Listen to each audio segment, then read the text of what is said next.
Bonjour tout le monde, nouvelle Mam Astuce. Aujourd'hui, je vous présente mon nouveau meilleur ami, le Time Timer. Alors, vous trouverez un lien en description ou en story pour pouvoir le commander si vous le souhaitez. C'est un tout simple minuteur, voyez, on tourne la roulette comme ceci, le temps passe, l'enfant voit le temps qui passe. Pourquoi est-ce que je me sers de ça avec mon fils de 3 ans et demi?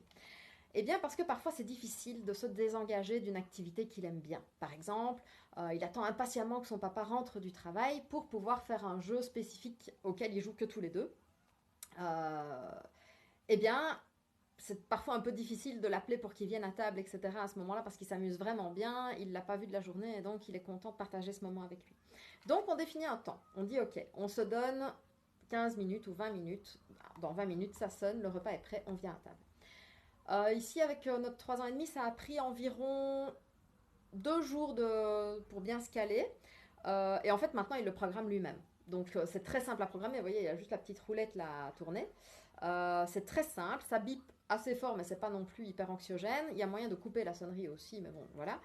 Euh, et donc c'est un objet assez ludique, je trouve. Ça donne un bon repère temporel. Ça sert notamment même aux adultes qui pourraient avoir certaines neuroatypies. Je pense notamment au TDAH, parce que en général c'est une neuroatypie qui entraîne des difficultés de gestion du temps et d'organisation. Et donc ça c'est pas mal pour se dire, ok, je me donne autant de temps pour me préparer, autant de temps pour faire mes devoirs, autant de temps. Voilà. Donc c'est vraiment un outil qui est devenu indispensable ici. Et notre fils le demande lui-même en disant, mais non, non, on va le mettre. Je dis, mais il n'y a pas besoin, pas de souci. Si, si, lui, il veut le mettre, ça l'aide, ça lui donne un repère. Alors évidemment, je vous cache pas, là il a trouvé le truc, hein, donc chaque fois qu'il passe devant, hop, il rajoute des petites minutes. Donc parfois il faut rappeler la règle et dire non, on s'est mis d'accord, le timer on a mis 15 minutes, ça reste 15 minutes. Donc ça demande quelques ajustements évidemment, et en fonction de l'âge de l'enfant, il comprend plus ou moins la valeur et le temps qui passe. Mais je trouve que c'est un excellent moyen d'apaiser certaines tensions, de permettre le respect de certaines règles, notamment de venir manger ou d'aller au bain, enfin voilà, peu importe. Ici, ça sert vraiment à tout et quasiment tout le temps. C'est devenu presque un jeu, c'est un outil-jeu en fait. Donc voilà, c'est vraiment l'outil de l'année ici. On commence 2023 avec ça et j'espère que ça va continuer.